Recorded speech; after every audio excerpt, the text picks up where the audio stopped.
Hey guys, it's podcast time. So, big hullabaloo with the Erik Wiatr show, so I figure I'll follow that up with the opposite end of the spectrum and bring Matt Shears in to do a little check-in before the end of the year before we get full-on campaign mode. We're Almost Agreement at gmail.com, Facebook, Twitter, YouTube. Check out our website, almostagreement.com. While you're there, you can get all the available episodes, or you can go to your favorite podcast provider and get us there as well. While you're at any of these places, please like, share, follow, subscribe, friend, retweet, whatever it is. I don't know. Help us out. Tell your friends about us. We're working with Hornbeck and the Compass guys to put together a job descriptions for all the races coming up here in 22. And I've already started contacting a few people about setting up schedules to start talking to some of these candidates, all 150 million of them that we got to look at. So we're almost in agreement. Check us out. We are not going to have a big show this week, given that whole holiday, whatever, that's on our normal recording on Saturday. We could see if we might squeeze it in Sunday morning, but we'll see what happens. So this may be your only show this week, so deal with it. Okay. Anyway, almost agreement, everybody. Here we go. Matt Shears.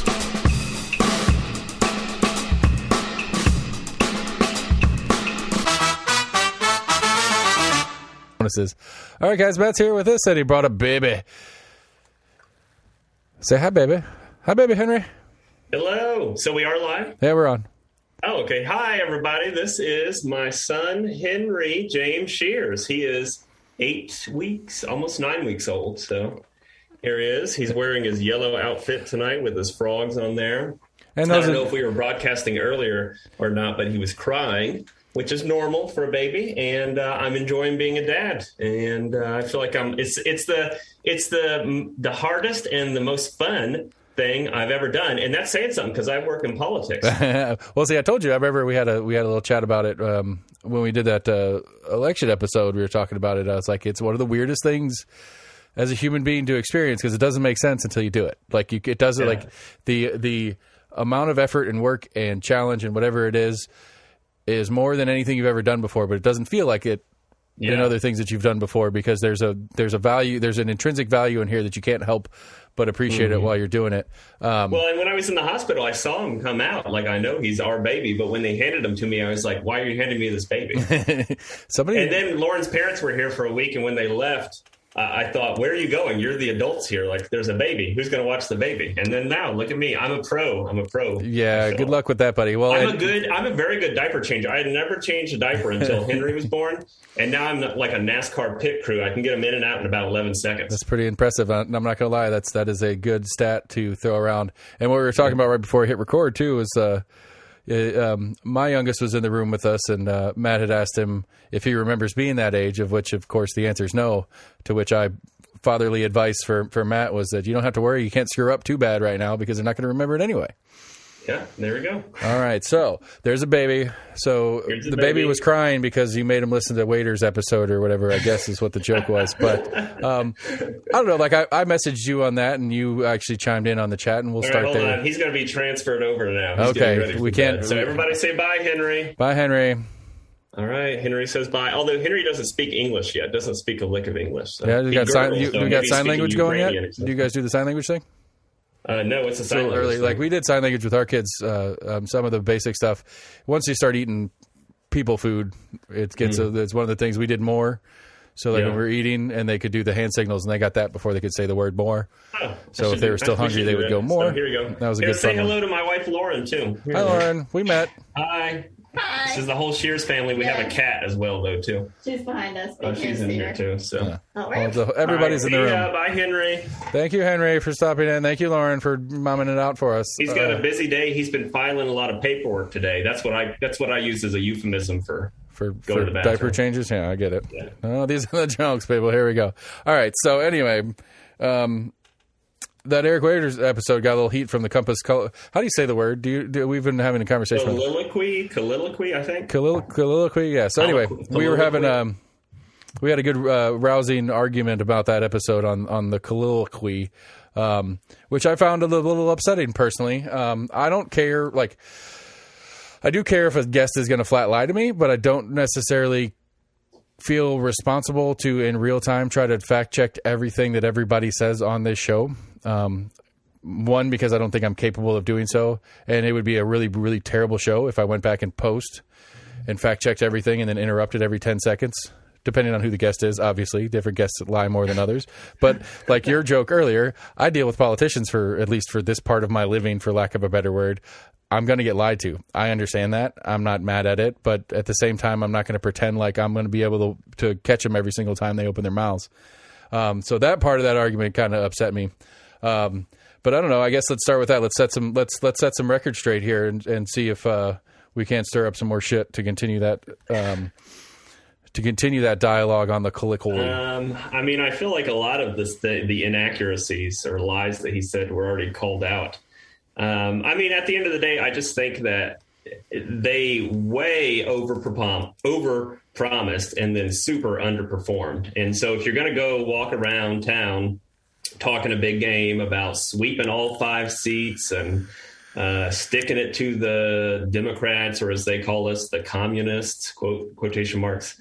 I mean, you have to follow that up with something. I mean, I'm not going around saying we're going to totally sweep county commission this cycle. We're going to take every seat because that's not how politics works. And so at the end of the day, I think that Erik just doesn't understand local Knoxville dynamic politics. And I think he's a bit of a sore loser as well, too. Okay. So let me put this one just as a point on it. So one of the things that he said that at least kind of tweaked my interest, because I don't know the truth on it, but I thought it was an interesting part to put out, because I think the dynamic that we had in those city races that became a very this 5 versus that 5 conversation instead of one-on-ones across the board. He alleged in the conversation that the party, the local branch of the party, was the first one to slate the candidates in a mass communication. I don't know how to verify that fact other than to ask you if you recall putting out one of your mailers. I think he said it was in May that a mailer went out where you guys had listed all 5 of his candidates, and I use that word in heavy air quotes.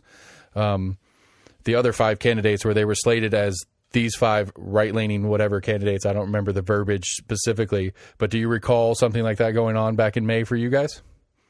That we sent out a mailer in May? Right. That was what he alleged in the converstion, is that no, we didn't send out a mailer in May. The party was that we'd have to go back and check the recording, but what his alleging was that you guys were the first ones to slate the candidates of R5 or Sure 5. No, we didn't have 5 candidates in May. There were still people running in the primary.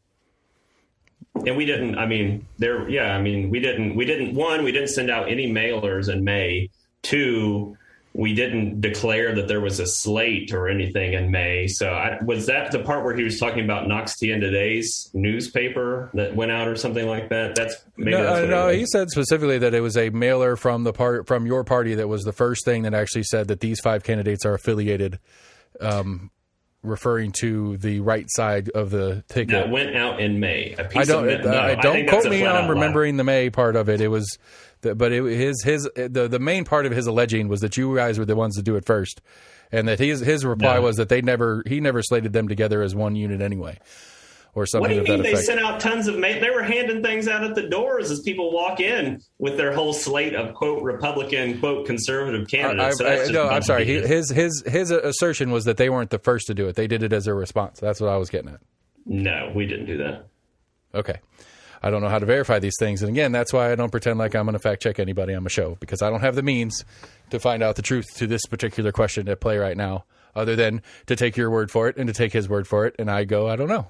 Well, I'm right and he's wrong. Okay. Well, in that case, since you said so, I guess I should believe you, because that's what Betty Bean was giving me shit about, was because I just fold whenever you say it confidently at me. Well, I think all of that goes back to expectations of journalism. And so, I mean, I guess that gets into a philosophical conversation about whether you consider yourself to be a journalist or not. And because journalism has certain ethical guidelines, and part of that is making sure to fact check people that assert things. No, absolutely not. I'm not a journalist. I could go back and count the thousands of times where I make fun of the idea that anyone would consider me a journalist about myself. Like, I make fun of, like, I'm kind of media, but I at best I use the word media. I never use journalism, because I don't research stuff. That's just not the way I'm going to go about it, because that's not the point for me. The point for me is to get to know people and to talk about what's going on. And through my hope, I guess, would be through the plethora of people I talk to, I can find some sort of truths about different things. But at the same time, I'm talking to politicians, so I'm not holding my breath for 100% honesty at any point. Okay, so you know what one of my pet peeves about politicians is when they say, "I'm not a politician."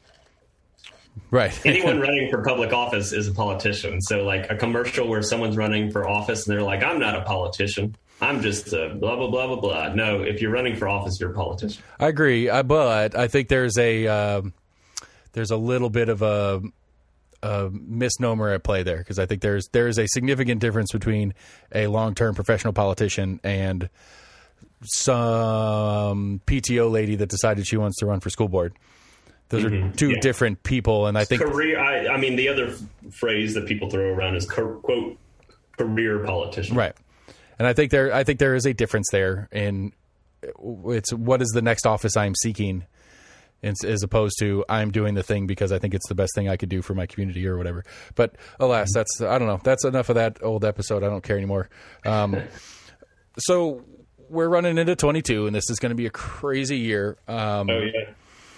You know, and we talked before. I think last time we talked, you'd mentioned that you guys are definitely working on somebody to run for sheriff. There's already at least one mayoral candidate that's registered, or at least pulled petitions. Yeah, I expect by February we'll have a few. Okay, because that's what I'm curious to watch the elimination process, for lack of a better word, as all the names pile in, and then start dwindling back down.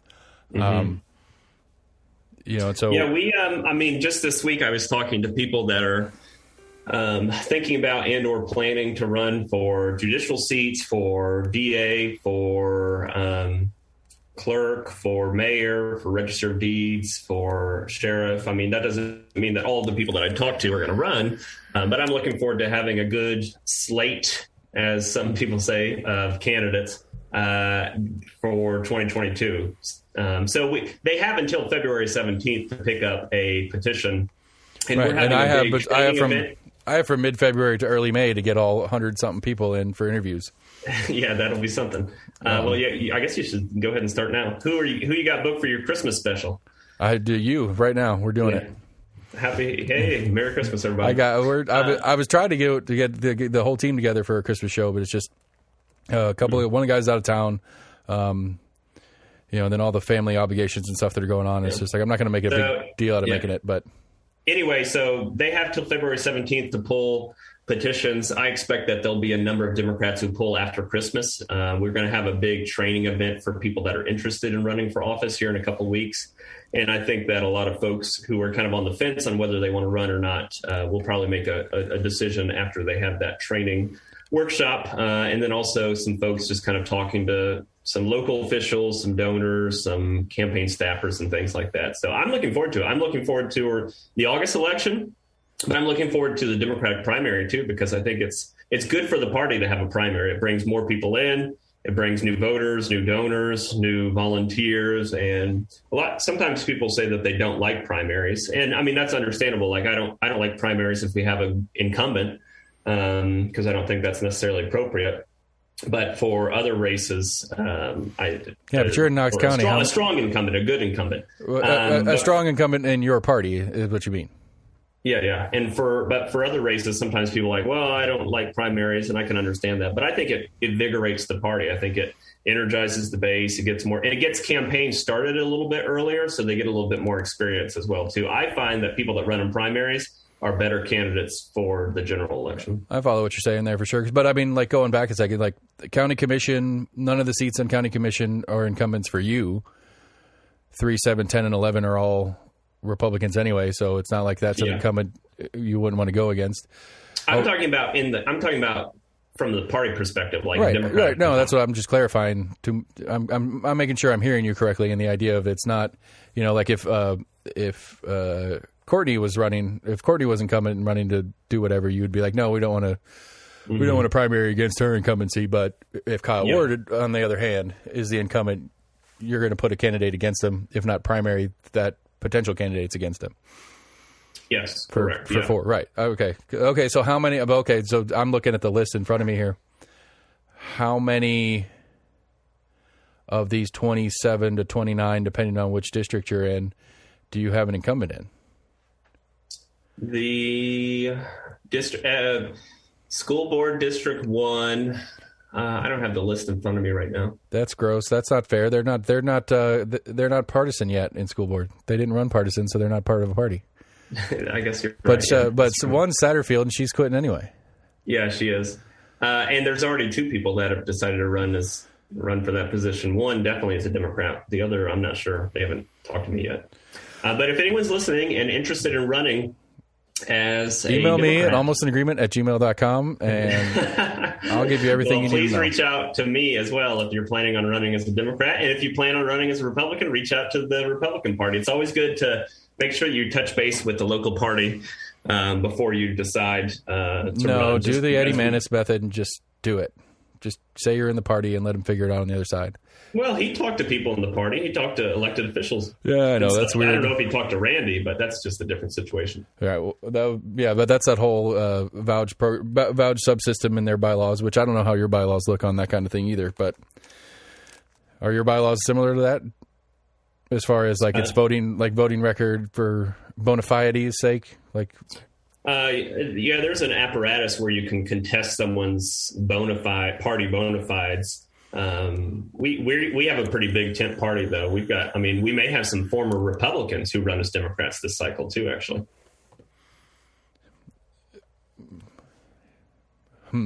Okay, so that brings us to, I don't even know what I'm thinking about that now. You just kind of threw me off with that thought process.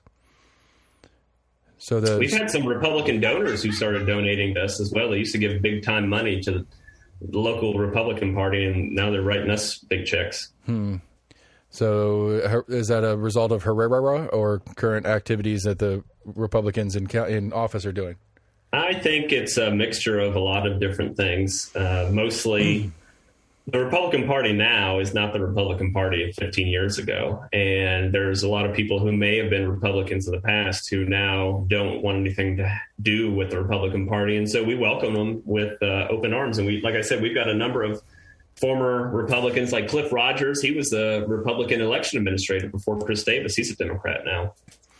Folks like Dean Rice, who was Tim Burchett's chief of staff, left the Republican Party. And that's not just a local phenomenon. It's a national phenomenon as well, too. Sure. We've seen a little bit of that here and there for certain. All right. So this kind of brings us back to the Wiatr thing for a second, but it was something that I was thinking about and we talked about in kind of loose theory on the big show last week with Sam and I. But again, to put it in proper journalistic-ish terms, Mr. Wiatr alleged that through early vote, through the data that you and the Republicans have on voters, for lack of a better word, you've talked about it. You and I have talked about it plenty of the database that the DNC has that you have access to. That Erik alleged that the early voting numbers were showing good numbers for the Republican or the right-leaning candidates because they're not officially Republicans, and that you guys mobilized as a result. So let's two parts to that question. Let's start with the first one. When you guys were looking at early voting data, did it read to you that the Republicans were getting more turnout than you expected? All of the incumbents won early voting. Pretty resoundingly. Right, but but okay, hold on. But we know that in hindsight because when it's released on election night, but I'm talking about that first Monday, Tuesday, you're looking at the data that comes in. We don't know, we don't get true numbers. We don't get 700 people voted today, 450 voted for this, 400 or whatever, 300, whatever the math is, voted for this other one. We don't get those numbers, but with the databases that are in play, you guys can speculate fairly accurately to what that means. Do you recall that? Again, this is trying to respond to Erik's assertion because, again, I don't know. I don't see the database. I don't understand how they work. I don't remember the specific numbers, and I'm not the person that runs the numbers every day. But, I mean, the fact of the matter is that all of Erik's candidates lost by over 11 points. They all lost early voting. And he can try and blame it on this or that or Moxley Carmichael or Betty Bean. But at the end of the day, I think the bottom line is he recruited terrible candidates. I mean, one lady, obviously, drank her own pee. This other guy uses slurs for disabled children. Another guy was a bankrupt businessman. Another person was someone no one had ever heard of. And then the other one had never even voted in a city election and barely lived in the district. Okay, tangent then, real quick. Do you believe that it is appropriate to drink your own pee? It's up to you. I think it's strange. To boycott a business of a candidate that you don't like? I mean, I don't. It's up to whoever decides to do that. I mean, if people want to do that, that's fine. I just find that been an interesting. I can't remember where I saw it on the Facebooks, but there were people that had running lists of anybody that donated to or were part of the campaigns for some of those candidates. Of these are the businesses to boycott. Yeah, I mean, I understand that. I don't necessarily do that, but I understand that. I know that Cafe 4 got sold. The Claneris has just sold Cafe 4, actually. Yeah, to I don't know. Patel, which apparently Patel is one of the most popular taken last names for Indian immigrants. Oh, really? Yeah. I should look them up to see if they're a Democrat or Republican. Patel, I mean, apparently, that's that's just they're Patel is like Smith to white folks, for lack of a better word. Like, it's a super popular last name, and then it's Patels, super taken. Yeah, because I remember I had a buddy, a friendish person that I used to work with many moons ago. There was something Patel, and met another guy named Patel. I was like, oh, you know this guy? And he's like, no, we're all Patels. I was like, oh, okay, my bad. All Smiths, yeah. Like, I didn't mean it as an insult. I don't do that. I understand people that do, but it's not something that I do. No. I think it's a weird. I don't know. I will say I didn't eat any of the Claneris' restaurants during the city council election, but that doesn't mean I'll necessarily not do that ever. It's just I don't know that I've ever eaten at any of his places anyway, but I don't. Oh, really? They're kind of expensive and the food's not that good. I don't go out that often anyway. Like, I mean, yeah, it's pizza night with the kids. It's about as fancy as we get anymore. Where do you go to eat pizza? We got a Domino's over here around the corner. The kids love it. Okay. You know, and I'm cheap, so I don't have to pay for delivery because I could walk there and pick up my pizza if I wanted to. Yeah. So, okay, lost train of thought. So moving in, okay, let's move back into the future. You know, like 2022 to this 2022 race. So locally here in Knox County, because I have some thoughts on what I think are going to be some big issues to run on in the campaigns. Yeah. You know, and obviously you get to help shape what that is by what you think the voters will respond to better. What do you think are going to be some of the major issues for some of the seats in county? Uh-oh. We'll see if he pops back in a second. So while he can't hear me, I'm going to go on with my bit. I think schools, school masks, policing, those kind of things are going to be the top of the list for me. Oh, come on, Matt. Where'd you go? Come back. My internet's good.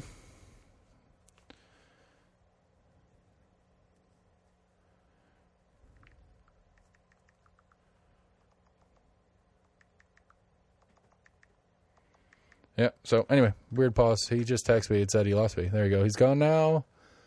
He's going to try to rejoin. So, the joy of modern technology, everybody. We can do all these things, but not very well. I think in the state House seats and the state Senate seats, vouchers is going to be a big conversation because I think that's what Governor Lee is working towards. And if you're on board with them, then I think you're going to have candidates that are on board with you. If you're not on board with them, I'm curious how some of the Republicans are going to run using that. Or they may avoid it because they don't want to talk about it because they don't know if it's going to be a winning issue or not. So there he goes. All right. Matt's coming back. There he is. Hey, sorry I lost you. My Wi-Fi cut out. I guess Comcast doesn't like Democrats talking. It could be AT&T doesn't like Democrats talking. Okay. Or I guess I'm a Republican now. I really don't know what's going on with that kind of thing. Either one. I'm here pushing. Hey, we should talk about KUB broadband sometime. Did you ever do a show on that? We've talked about it. I think it's dumb. Really? I mean, I say that. Okay. Now, that's the extent of. I say that knowing that AT&T ran fiber over the summer here.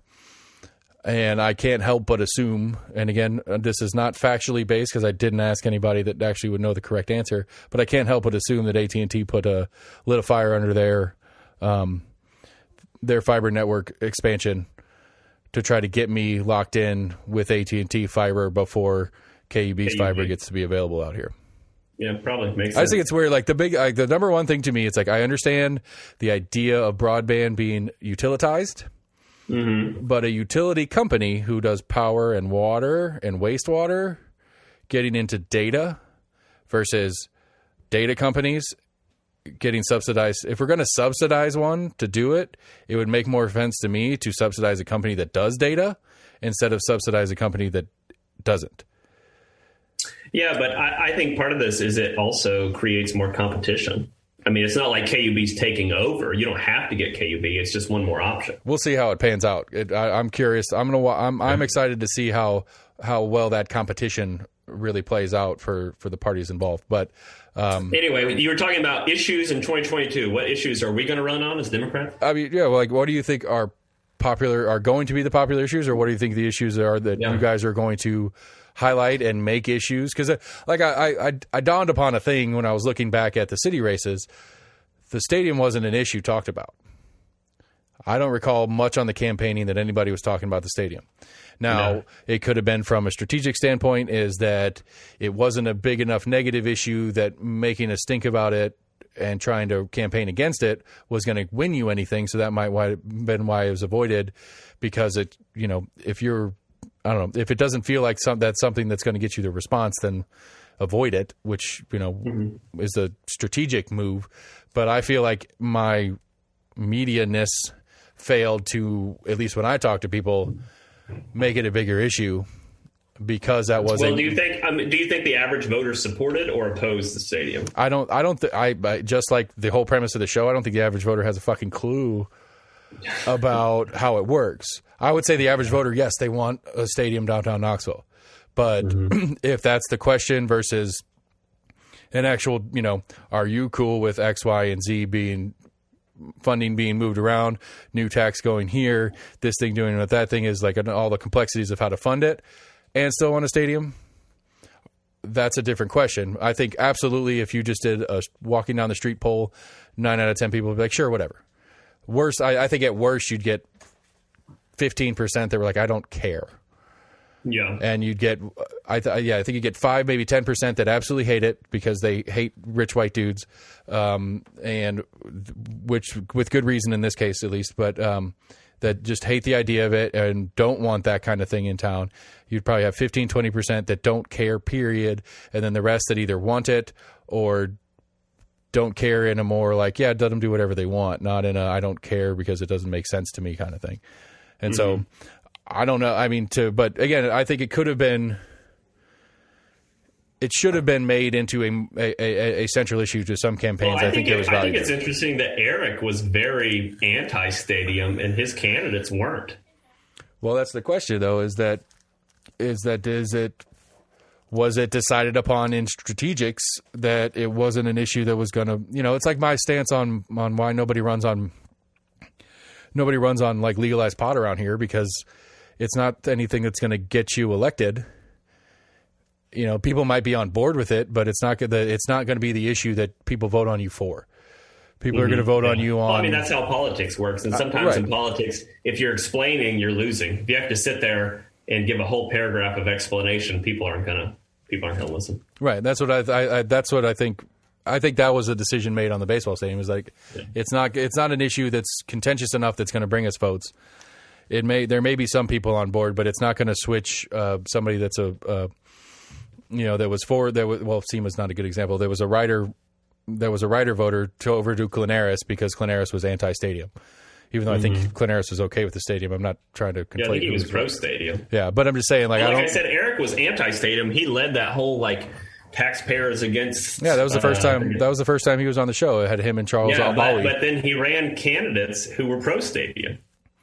Yeah, but I don't know. I don't know how much of that was a strategic. So anyway, issues in 2022. I can tell you what I think are going to be issues and what we're going to run on. One is county level infrastructure. Our county level infrastructure is bad. And it has not had the investment that it needs to keep up with growth. We've had growth, particularly out your way, up towards Hardin Valley, up towards Carnes, out in Farragut. But the county's infrastructure investment has not kept up with that. the stoplights, the roundabouts, the making sure that roads are expanded. And obviously part of that is the state's job, and part of it on certain levels is the federal government's job. But the county has to be the one that's leading the way. And so recently they've been doing their infrastructure plan and things like that. But I think the Republicans just are so adverse to any sort of infrastructure investment, including like they totally opposed Joe Biden's bipartisan infrastructure bill. And Glenn Jacobs totally opposed it. I guarantee you Glenn Jacobs is going to be at the ribbon cutting for ceremonies for all of the infrastructure investments that are coming from the infrastructure bill. And so that's going to be one, is county level infrastructure. Our infrastructure needs to keep up with growth. And if it doesn't, we're going to be in a bad shape in 5 or 10 years from now. And part of that is zoning too, zoning regulations, street codes and things like that. Number 2, what I believe is government accessibility. Knox County government is not very accessible at all. If you go to the Knox County website, it's hard to get around. You don't know how to do different things. And actually the county election commission's website was hacked on election night a couple of years ago. And the county's website was hacked as well, too. And what's been done since then? I don't think that there's enough technological accessibility for government. I think government should have good customer service. I will say, I went to the clerk's office today and renewed my registration for my vehicle, and had a very pleasant experience. I was very excited about that. Not to push back on, or not to take the wind out of your sails, but it was just this one time. I won't say it's often.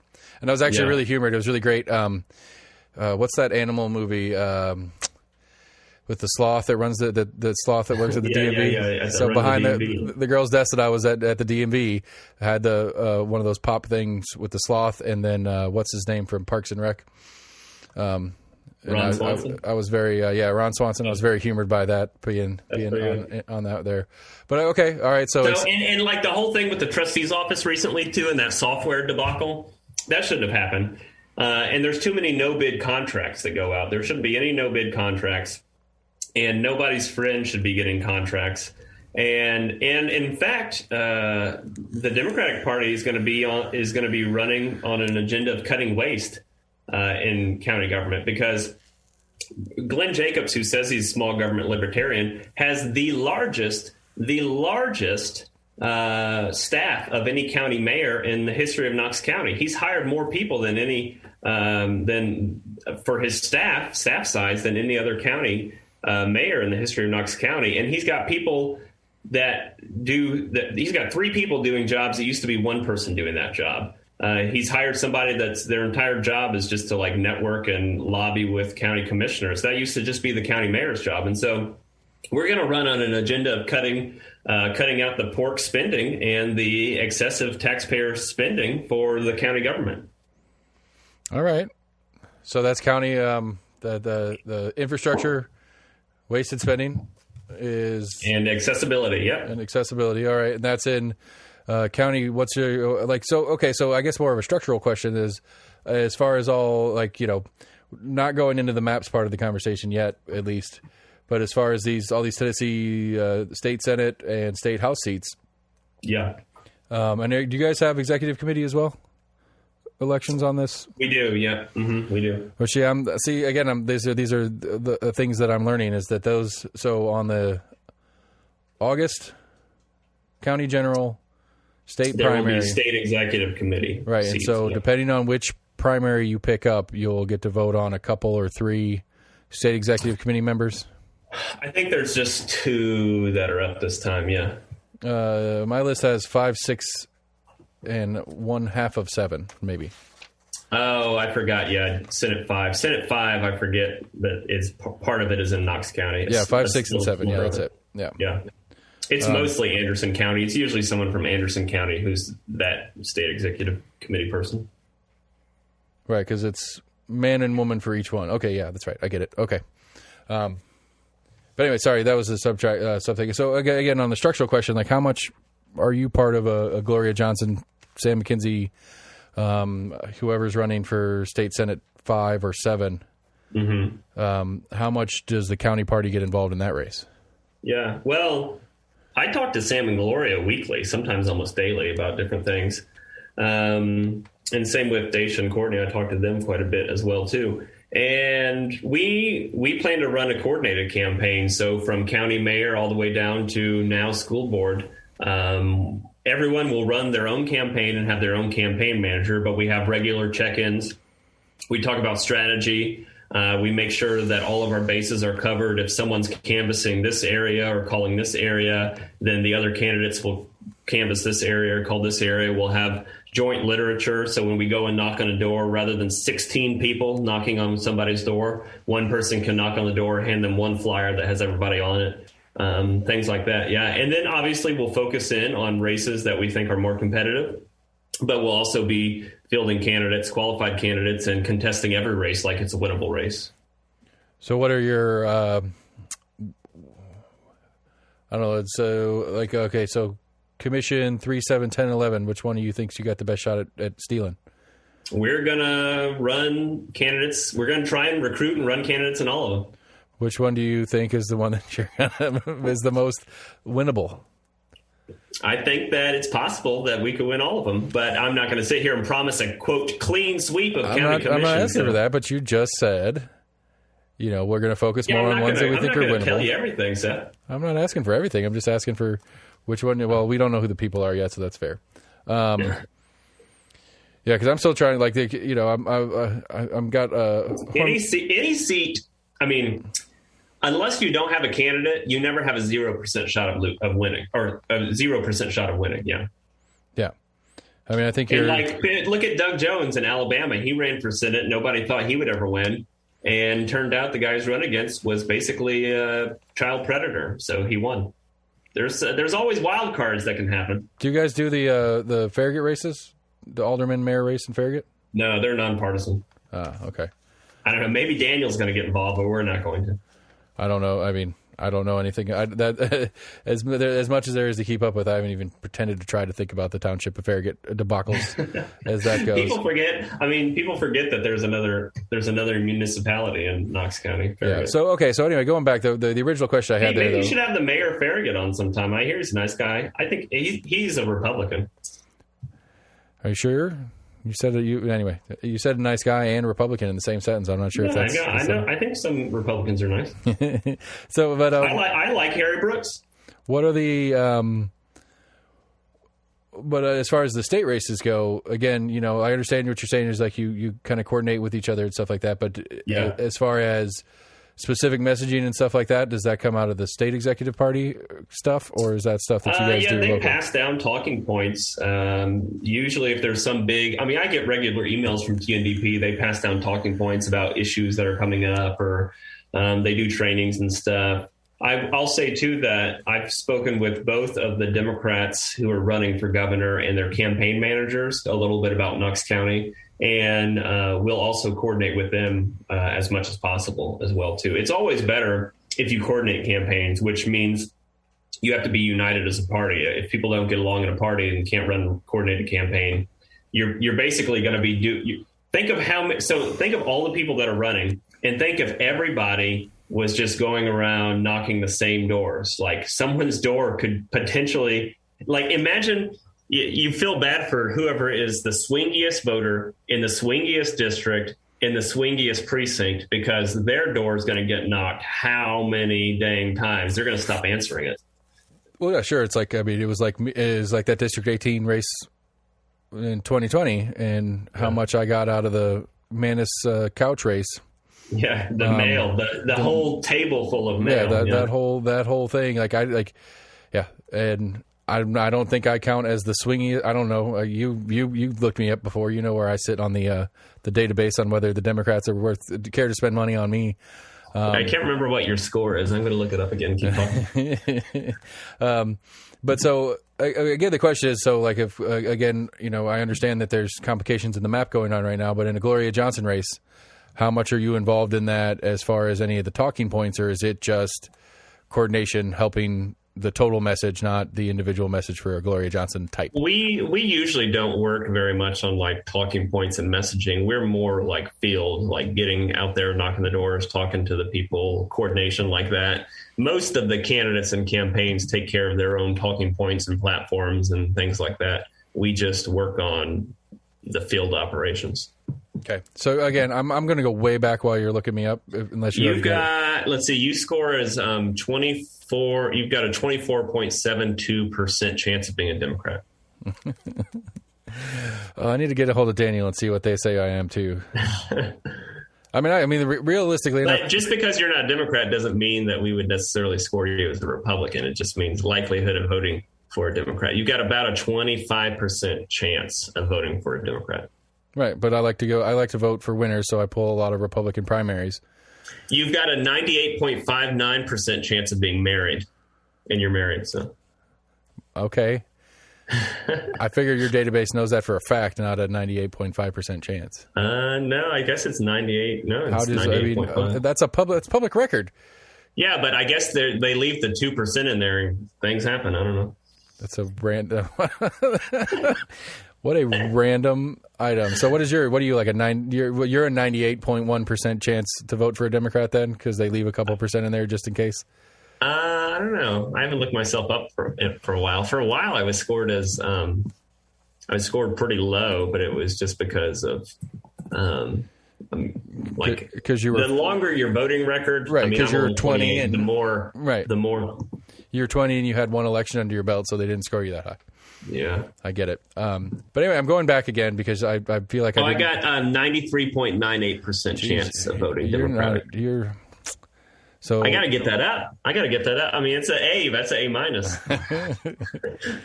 We're in Tennessee. We don't do minuses. We only do standard and pluses. Oh, really? Okay. Anyway, what was your question? Right, so yeah, I want to go back because again, on the early voting thing with the data, since we were messing with the data just now, it reminded me is. Again, the assertion that Erik put up is that you did, and I'm not saying you did or didn't, and I'm not agreeing with his assertion or not, but looking at the early voting numbers, putting that with the data that you have available, could you be capable of adjusting campaigns in real time through that 2 week of early voting? Realistically, because I think this goes. Yeah, I mean, you can adjust. Adjust the campaign anytime. Right, but the data is available to tell you to at least give you an impression on whether early voting is going your way or not. Correct? Yes, but again, you really shouldn't look at trends from like 1 or 2 days of early voting. You have to look. I mean, really, you have to get in a certain amount of days before you can really look back and say, all right, this precinct, that precinct. And there's so many variables as well, too, because there's certain super liberal precincts that vote on vote day of. So precinct 11, which is Old North and Fourth and Gill, they are dyed in the wool day of voters, and we get a lot of votes there. But get this, they vote day of because it's like a walkable community, and they vote at a church that's in the middle of the neighborhood, and there's some old lady that works at that election day polling place and bakes cookies and hands them out when you come in. And apparently, I've heard this, I haven't tried them, that they're very delicious cookies. And so a lot of people in that neighborhood vote day of, and it's really frustrating to us because we would prefer them to vote earlier, but they vote day of. So anyway, I just say that to say that there's so many different variables. I'm sure there's Republican. All right, so what I'm hearing is I got to get a hold of Chris Davis and volunteer to get paid to work a polling station, but only that one. Yes. So that I can go get some cookies and try the cookies. Yeah, I mean, I guess you could walk in and say, I don't think I'm actually supposed to vote here, but I'll take a cookie. I mean, I'm debating on to see what would happen is walking in on my primary day and just pointing at somebody and telling an election worker that person pulled the wrong primary. just to see the system at play. They would do. Well, because I mean, again, if I understand the function correctly, it's technically against the law to vote in a primary of a party you don't identify with. Right, but and so in that way, there's a lot of people that break the law. Right. Well, that was another the interesting thing that Chris Davis was telling me too. It's like, it's one of those. If you want to talk about election fraud, it's a real thing, but 9 times out of 10, it's people voting from the incorrect address. Like that is a regular occurrence that people either haven't updated their record and like, moved out of their mom's house or whatever and are still registered at their mom's house, but they're not voting from their place of residence, as opposed to, they're voting at from their mom's house. I learned recently that if you have moved, so like for the city election, if you live in the county, but you had moved to the city, but you hadn't updated your voter registration, you can go to the polls and you can vote in the city election. You just have to sign the affidavit that you've moved, and you can update your address at that point there. Yeah. And then they go back and check it. Yeah. Which again, talking to Chris about things like that, the indigent votes and stuff like that, where you don't have an ID or whatever and you still vote anyway, the numbers are so low that it doesn't matter. I guess in a city race, 5 would be a significant number. No, not this city race. Booyah. But you've got to admit at least that some of that increased turnout had to be from the increased traffic, at least for conversation's sake. There was more like on the ground campaigning this time, but ultimately I think it worked against them because we had a number of people show up to the polls and say, I don't know who the Democrats are, but I got these 10 pieces of mail telling me who the Republicans are, so I'm voting against these people. And some of the volunteers would say like, oh, well, thank you for your support. And they were like, am I supporting you? I don't know. I'm just voting against these people. Right. Not that guy or girl. Yeah. Sorry. Don't mean to be weird. All right. So. But anyway, I'm excited for 2022. I mean, I love elections. That's why, I do it because I believe in this, but I also do it because I think it's fun. I'm excited about it. I'm scared to death of it. There's no I had a hard time getting all 13, which I didn't pull it off. Yeah. I didn't even get all 13 city candidates. The big reason that this is a huge election is because of the judicial races. Those only come up every 8 years. I know, and I don't know. The last time they were around was 2014. Right. Yeah. I could have Erik Wiatr back. I'm excited to see him again. He was fun when we did the public defender one. I'll be curious if I could pull a charm out. But I'm scared to death. There's too many people. I'd be interested to see if you could have some of the judges on, because I think I mentioned to you that judges. So running for judge in Tennessee is very strange because one, you can't personally fundraise. Like I can't come to you and say, Seth, will you donate to my campaign? You have to have someone else do it. And there's other codes of ethics too. Like you can't. They can't talk about how they would rule on a case. Yeah, they can't talk about how they would rule on a case. So like you could ask them a question and they would just be like, I can't address that. So it'd be like, hey man, I want to hire you to do a job. How would you do the job? I can't answer that. How am I supposed to hire you if you can't answer a question about how you would do the job that I'm asking you to do? It's a weird issue. They talk broadly about how they would handle the courtroom. Like everyone's like Sarah talks about, everybody deserves their day in court, that when she's judge, she will make sure that everyone is heard and listened to, and that you're not just cycled through like some conveyor belt. Right. And I'm excited to talk to him. I've got a lawyer buddy that's going to come and we're going to do a show. I'm going to try to do a show with him just talking about what we know of as the seats exist. Yeah. And then as best schedules allow, I'm going to have him come and sit with me when I'm interviewing them for it, just because I don't know. You could have a former judge on. That would be interesting because they could be a little bit more open about things. Yeah. But actually, I'm looking forward to that show because quite honestly, I did not know a lot about a lot of these judicial races until this year. And in fact, I didn't even know the difference and still am confused about the difference between circuit court, sessions, chancellor. And like recently I learned that in chancellor, well, anyway, you'll have a whole episode on it, but chancellor judges are really interesting because not every county has chancellor judges. And it's kind of based on like English law system, because it's not necessarily like the letter of the law. You base it on the spirit of the law of what's fair, and the judge decides, not a jury. Yep. No idea. Yeah, exactly. So I'm looking forward to that. We're going to hire them to do a job. That's like, I've been talking to Hornbeck and the guys from the Compass, and we're going to try to put together job listings. So regardless of the people that are running, it's like, county commission, it's just county commission, and then all of it. And then I have it break down. It's like, district representatives for, and then just kind of quick breakdown of what the map says that district is, salary, stuff like that. But then actual job description, can and can't do's. And so like Hornbeck, having been on school board, I had him start working on the school board one for me, and I was reading over his rough copy or whatever. And, one of the ones that I think is going to be a topic of conversation that shouldn't be a topic of conversation in these Board of Education races is going to be the CRT thing. Oh, gosh, yeah. And people want to talk about it, that's fine, but at the end of the day, that is not a Board of Education in Knox County decision to make. That comes down. No one's teaching that in Knox County schools. But it's going to come down to a state level thing, and so any candidate that's going to run out of there say, I'm not going to allow CRT in Knox County schools as a school board person. It's like, well, you can't say that. Well, it's like when Glenn Jacobs talks about, while I'm mayor, this county's never going to give a single dollar to Planned Parenthood.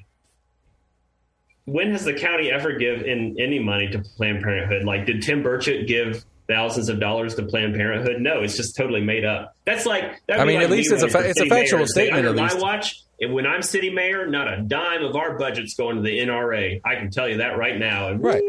Yeah, but it's totally made up. It's a true statement, though. At least it's a factual statement that I'm not going to spend money that we wouldn't spend anyway. But I say it's misleading at best. I agree with you 100%. I'm not going to hand out money to pedophiles. Yeah, vote for him. He's not going to hand out money to pedophiles. But I mean, those are that is an extremely obvious version of what happens, though, and that's one of the things that I find most frustrating in my history of trying to follow campaigns. And now that I'm more educated, but not that much, I want to be able to hear. To be able to pick that out. When I see somebody go on one of the other news shows or something like that, some public forum that we have where a bunch of candidates get together and argue about stuff, where we can be like, hold on a second, whether I can stop them in real time or not, or we're talking about it in post. When that candidate starts talking, again, I'm just using this as a simple example. When some school board person starts talking about actual classroom curriculum, that it needs to be corrected. The record needs to be corrected that is not in the purview of the job. They don't get to pick what's getting taught, where it's getting taught, or when it's getting taught. That comes from the state. Mm-hmm. That's not them. Now, if Gloria Johnson or Eddie Manis wants to talk about it, yeah, those are things that are going to happen in the state house that they might actually have a decision to make, and then we can talk about it. But if it's a school board member or the mayor or some county commissioner or something like that talking about it, it's like, no, time out. That's not your job. You don't get to talk about that. Mm-hmm. You're a citizen of this community. You have a right to have an opinion on it. That's fine. But when we're talking about what you're going to do in the job, let's stick to what's capable of the job. And that's why I want to try to get these kind of job listings together. Because, one, we got 10 million things on this ballot. I do it once, and we just kind of update it year in, year out, and then it just stays up to date because it's general stuff instead of, the CRT is a super current specific one that'll eventually fall apart because nobody... If I'm elected mayor, we will never slaughter another elephant at the zoo. Woo, yeah, he's not going to kill the elephants at the zoo. Why not? What happens when we need to slaughter an elephant at the zoo? That sounds like a terrible, terrible campaign promise. So you want to talk about your boy Manchin? Call it a show with some national mess? What a debacle. We have a broad coalition, and it ranges from people like Manchin to AOC, and I am proud of that. I'm not ashamed of that. I am proud that we have people like Manchin and people like AOC that are members of the party. I'll mention this, though, and I will say this about the Manchin situation. Personally, I disagree with Joe Manchin's position on that. But I don't like that all of the anger and frustration about all this is pinned on Joe Manchin and all the media from the media, like the media pins it all on Joe Manchin. When you have 50 other Republicans who won't even discuss the possibility at all of voting for any of this. So I feel like they get a pass, and instead the media focuses all on Manchin. Well, because Manchin's just one vote. There's 50 Republicans who are also just they don't want to govern. They don't want to govern. Yeah, but that's the team game we play. CRT. No, that's the team game we play. That's a given. It's known. That's why 3 Republicans voted for impeachment. We are the only ones that are expected to govern, and the Republican Party's over here. And they're tweeting videos of shooting their colleagues in the face. And we're like, oh, well, that's what they're going to do. And then all of a sudden we're always the adults in the room and it's always on us. But we need to hold them to the same level of accountability as Democrats. How many Democrats voted for the wall when Trump put it up? When he had a Republican House, Republican Senate, and was in the White House? How many Democrats voted for the wall? Democrats voting against it. Did they specifically, like, by person? I don't remember much talk about it. We're talking in such generalized terms now. I'm just saying that I think that the media is disproportionately focusing in solely on Joe Manchin when it's the entire Republican Party that's not interested in governing. They are interested in just being a roadblock to everything. I guess my pushback here is that seems to be whatever the party in minority does in general. Like we kind of write them off because it's assumed. Well, but even when the Republicans were in charge, they had both houses of Congress and the presidency for 2 years. What did they accomplish? Absolutely nothing except for tax cuts for the rich. They tried to get rid of Obamacare, and they couldn't do it.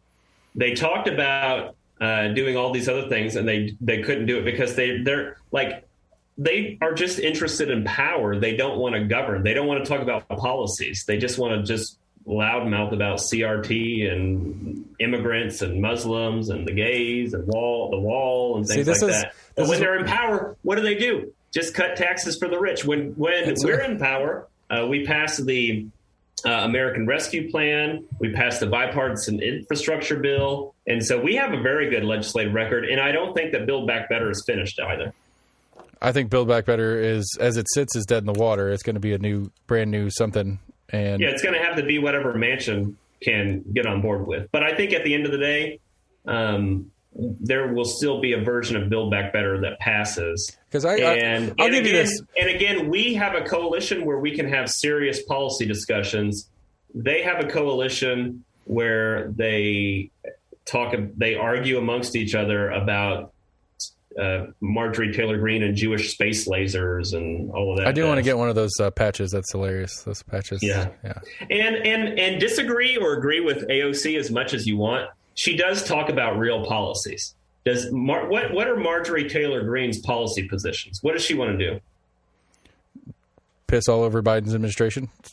Yeah, exactly. She has no real policies. And I mean, disagree or agree with AOC, she has policies, and you can have a policy discussion with her. I don't. But again, I don't know. It's just with the makeup as I see it. What's the point of having a policy discussion if you don't even have a chance? It's the same. It's the same argument I'd make for a state rep, a Democratic state rep in Tennessee. You can have policy position all day, but at the end of the day, the most that you're going to do is bring issues to the front and get some conversation about stuff. But you have a supermajority that is the state of Tennessee. You're not going to. But that doesn't mean you shouldn't have policies. You run on policies and you gain momentum about policies. I'm acknowledging that part, but at the end of the day, you're not going to actually do anything with your policies because the supermajority that you're up against is not going to let you, and they're going to stick you in some weird hallway office and that debacle. I'm just saying, what is Marjorie Taylor Greene, or what's that guy from Florida with the crazy hair, Matt Gaetz? What are his policy positions? I don't know. It's national politics. I barely pay attention. Yeah. I try to barely pay attention, but it kind of... It's basically their policy is like to, quote, own the libs. Well, I mean... the Let's Go Brandon thing. They really think that makes us so mad? That is hilarious, man. It cracks me up every time I see it. It's so dumb and funny, but dumb and funny. But I don't know. I think it's... I saw a meme. To me, okay, it was Joe Biden in a Corvette, and it said... I'm Brandon, and I kicked Trump's ass. Because to me, as the anti-partisan person, I guess, whatever you want to call it, to me, it just seems like the same thing over and over again. Like it doesn't feel like I acknowledge what you're saying. I could hear that.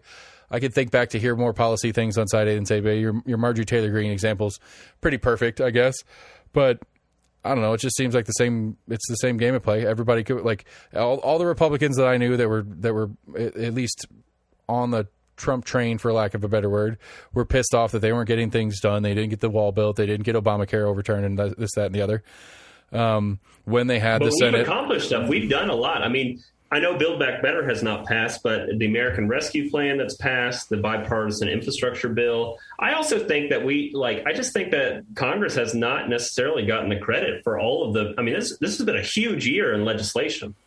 I don't know. I'd have to look into seeing what's what, because I don't pay that. I try not to pay that much attention. The infrastructure bill, I still don't quite understand what it's really going to do. I haven't that's the thing to me is I know that's what we need to do better. That's what my party needs to do better is messaging. But boots on the ground, what I want to start doing the first of the year is talk about, hey, these are the specific projects in Knox County that are being funded by the bipartisan infrastructure bill. You know, that bridge that you drive over, that road, Democrats are bringing money to fix that, something like that. Yeah, because I mean, again, like that's the heart of the issue to me, is that like I don't get to see it. Like, where do I get this? I don't see what's happening in my day-to-day life. This road gets worked on. I don't know what crew it is. It says TDOT on it, but it could be. Yeah, I think that on a national level, Democrats are much better at enacting policy and discussing policy than Republicans. But on a national level, I think that Republicans are a lot better than my party at messaging. All right. I could see, like, I follow that train of thought. All right, so you're going to start putting a list together of people to send my way so I can start getting interviews started. Sure, yeah, will do. Oh, it's going to be so much. Go ahead and start now. You've got some. Well, see, the thing is, too, everyone that pulls a petition is not going to turn it back in. So that's not a definitive list of everybody that's running. Right. I mean, there's a couple that are pretty obviously in the running that are going to get their petitions filled out and I mean, there's Biggs already turned his petition back in. I think he turned it back in the day of. Have you had him on the show before? Yeah, I've had him a couple times as cool. a commissioner. But yeah, I'm curious because he's running for what? Trustee? Like, that's one I need to talk to the Compass guys about to get a better understanding of what that job actually is. It's like the county's tax collector. You as a libertarian wouldn't like it. I mean, okay. Because again, like that was we did probably 30, 45 minutes of Sam and I on the big show. It's like, let's because like you brought it up when we were talking about the national stuff. It's like, we pay these taxes and we can break it down however we want to break it down or something. It's like, I don't know. Maybe it's the fatalist that's in me or whatever. It's like, what am I getting? What am I getting for my tax dollars? What are we getting? We could be more whatever. I think that tax bills should be itemized. And so, like, if you pay $1,000 in taxes, $120 of this is going to police and $417 of this is going to schools, something like that. I think that would be a cool thing to do. I think it'd help. I think it would help kind of narrow it down. I mean, it'd help kind of clarify it. So then we at least have a position to take when we're talking about different tax issues or different spending issues. Because that's another thing too. Like how much is earmarked specifically in the different places? Like, like how much has a 57, like what is it, like 71% of city sales tax collected, it has to go to the state for schools or whatever? Like there's a specific number at play.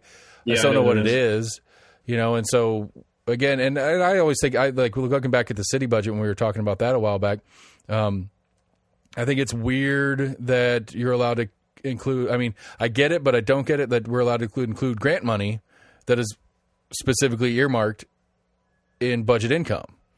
And it's like, I don't know, if it has a specific place it has to go, should it be on that line of the, that we brought in this much money this year? It's kind of a weird ism to me. I feel like if you get $1 million, well, I mean, you have to try and get grant money. Like there are people whose jobs I agree. To apply for grant money, and so if somebody's job is to apply for grant money and they're not getting any grant money, they should probably be fired. Yeah, that too. I'm just saying though, it comes out to a weird balance sheet when you're just kind of looking at it, and it's like, well, we collected this much in sales tax, we collected this much in property tax. It's not clear, it says we spent this much into the school portion of the budget or whatever, but it doesn't, like you said, it doesn't itemize it in a way that is really logical for people. And then you throw grant income and other weird incomes from renting city buildings. Well, I think this goes events. back to one of the issues I talked about. I think that government should be accessible. And I think that's part of government accessibility is knowing what your government's doing for you and what money's going where. I agree. But I don't know, like I'm gonna have a hard time imagining that anybody is not going to say, "Yeah, we're for that" on the campaign trail. I can't imagine Biggs, for example, be like, "Nah, it's none of your business." I just can't imagine that being a campaign statement. It's going to be, absolutely, transparency, accessibility. That's of course what we want. Yeah, but nobody's done it. People can talk about it. They haven't done it. Oh, yeah, but you could talk about wanting to do it. Biggs has worked in the trustee's office for 10 years. Has he ever tried to get that done? I don't know, but I'm just saying, whomever is running against Biggs for trustee who's never done it before, they've never done it either. Yeah, but they haven't worked in the trustee's office for 10 years. I'm just saying, that is one of those easy campaign statements that, it could be a little harder to do once you get there. We don't know. Yeah. But I don't know. What do you got, man? Last call. Let's finish up. You got baby duties. Last call. Merry Christmas, everybody. Happy New Year. Happy holidays. Happy Hanukkah. whatever holiday you may celebrate or may not celebrate. And I hope everybody is safe and has a good time with family.